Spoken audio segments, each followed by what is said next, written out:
قہر درویش۔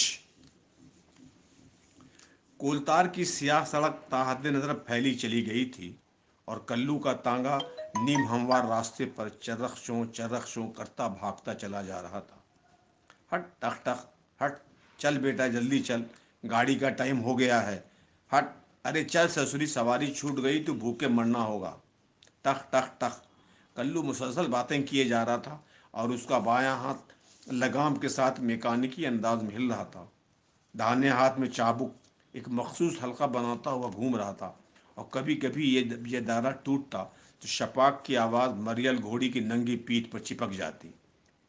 ایک لمحے کے لیے گھوڑی کے بدن میں ایک لہر سی اٹھتی، مگر اس کی چال میں کوئی فرق نہ آتا، جیسے اس کے جسم اور چابک میں ایک اٹوٹ رشتہ قائم ہو چکا ہو۔ ٹانگے پر دو سواریاں بیٹھی تھیں، ایک مولوی صاحب تھے جن کے ہاتھ میں چھتری تھی اور وہ زیر لب کچھ پڑھ رہے تھے۔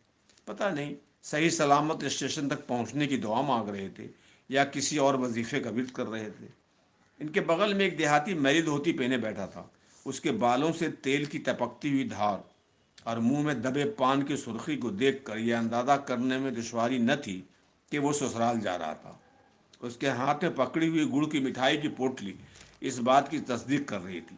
سیاہ رنگت پر آئی ہوئی چمک سے بھی یہاں تھا کہ وہ اپنی نئی نویلی بیوی کو رخصت کرانے جا رہا تھا۔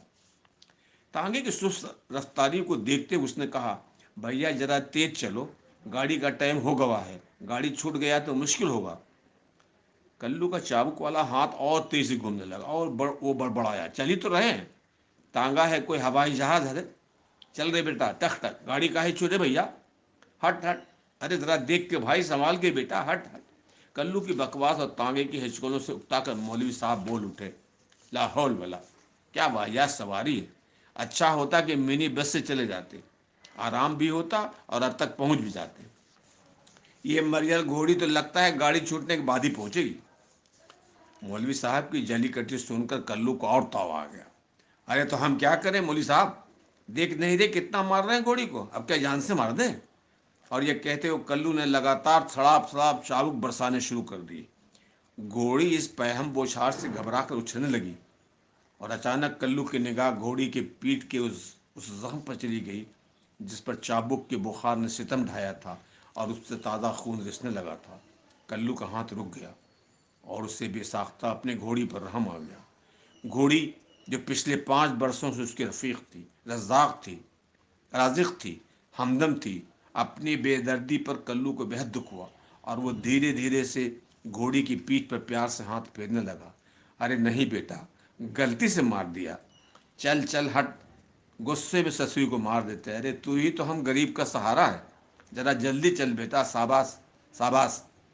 اتنے پیچھے سے منی بس کی پوں پوں سنائی دی اور کلو نے جلدی سے اپنا تانگا بائیں کر لیا۔ دور اڑاتی ہوئی منی بس ایک زناٹے سے آگے نکل گئی اور کلو بڑبڑانے لگا، اڑا لو دھول، تم نے تو ہمارا تقدیر پر دھول اڑا دیا ہے۔ کلو سوچنے لگا کہ جب سے سرکار نے منی بس چلوائی ہے اس کی آمدنی آدھی سے بھی کم ہو گئی ہے۔ لوگوں کو جانے کی جلدی ہوتی ہے، بس میں آرام دہ گدا ہوتا ہے، سواریاں پھر ٹانگے پر کیوں بیٹھنے گی؟ وہ تو 2 بسوں کے درمیانی وقفے میں اتفاق سے اگر کوئی سواری مل جاتی تو کچھ پیسے بن جاتے، ورنہ اکثر تو صبح سے دوپہر ہو جاتی اور اسے ایک بھی سواری نہیں ملتی۔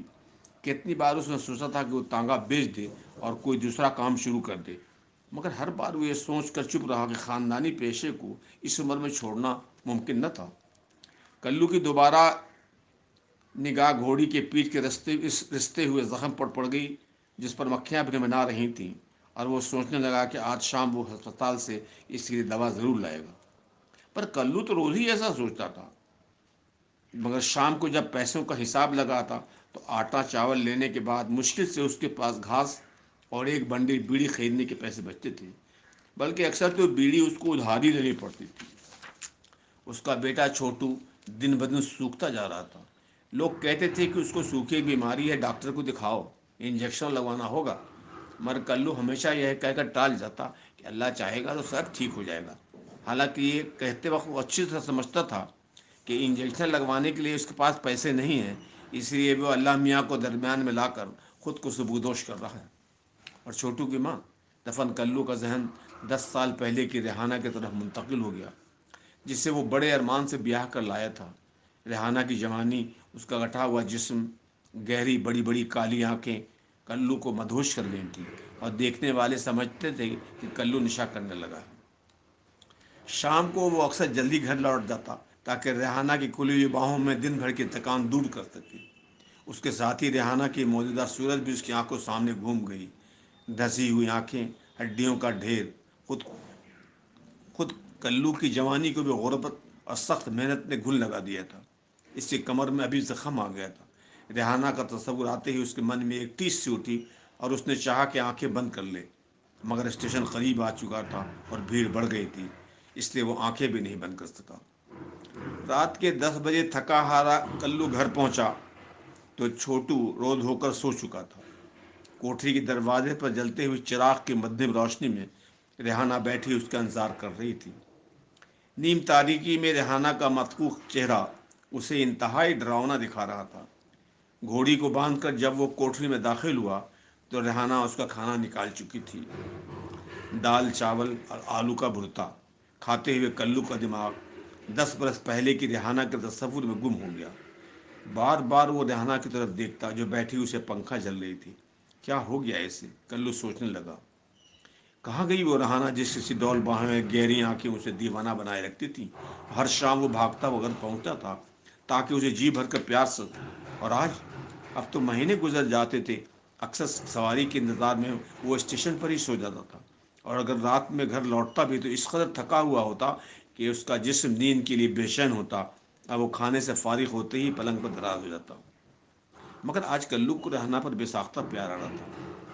اس کا جی چاہے کہ وہ اسے اپنی باہوں میں بھر کے اتنا پیار کرے کہ پچھلے کئی ماہ کا سارا قرض ادا ہو جائے۔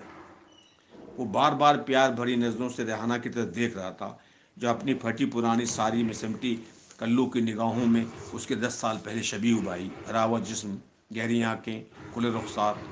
ایسا محسوس ہوا جیسے ریحانہ دوبارہ جوان ہو گئی۔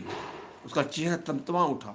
جلدی جلدی کھانا ختم کر کے وہ ریحانہ قریب آ گیا اور اسے اپنی باہوں میں سمیٹ لیا۔ پھر اس نے دھڑکتے ہوئے دل کے ساتھ ریحانہ کے چہرے کی طرف دیکھا جو اس کی چھاتی سے چمٹی ہوئی تھی۔ ریحانہ کی آنکھوں میں پرانی چمک واپس ہو گئی تھی اور تشنگی کے سرخ لکیریں بھی ابھر آئی تھیں۔ وہ بھی تیز تیز سانسیں لے رہی تھی۔ کلو کو ایسا لگا جیسے وقت پیچھے کی طرف لوٹ گیا ہے اور نئی نوی دلہن دوبارہ اس کی آغوش میں آ گئی۔ ریحانہ کا تمتمایا ہوا چہرہ، اس کی نگاہیں جھک گئی تھیں۔ کلو کی سانس تیز ہو گئی، مگر اس کا یہ خواب بہت دیر تک قائم نہ رہ سکا۔ ایک اسے شدید تمازت کا احساس ہوا۔ ریحانہ کے جسم گرمی سے وہ مانوس تھا، مگر یہ گرمی تو کچھ اور تھی۔ یہ سمجھنے میں اسے دیر نہ لگی کہ ریحانہ بخار سے تپ رہی ہے۔ جذبات کی شدت نے ریحانہ کو بے بس کر دیا تھا، لیکن اچانک ہی کلو نے اپنی گرفت ڈھیلی کر دی۔ اس کا سارا جسم اچانک برف کی طرح سرد پڑ گیا، آنکھوں میں اندھیرا چھا گیا۔ اس پر اچانک ہی انکشاف ہوا کہ وہ قبل وقت بوڑھا ہو چکا ہے اور پیار کرنے کے قابل ہی نہیں رہا۔ ایک شدید جھلاہٹ اس پر طاری ہو گئی اور اس نے جھٹکے سے ریحانہ کو پرے ڈھکیل دیا۔ تاریک کوٹری میں اس کا دم گھٹنے لگا، اس لیے وہ کوٹری سے باہر چلا گیا۔ کوٹری سے باہر کلو کی گھوڑی آنگن میں کھڑی تھی۔ اس کے پڑوسی جمن تانگے والے کا گھوڑا بڑے پیار سے گھوڑی کی گردن چاٹ رہا تھا۔ چند لمحے کلو ان دونوں گھوڑتا رہا۔ دفتر اس کا خون ابلنے لگا اور وہ چابک لے کر دوڑا۔ گھوڑا اس اچانک حملے کو دیکھ کر بھاگ کھڑا ہوا، مگر گھوڑی تو کونٹے سے بندھی تھی۔ کلو اپنی پوری طاقت سے گھوڑی پر چابک برسانے لگا۔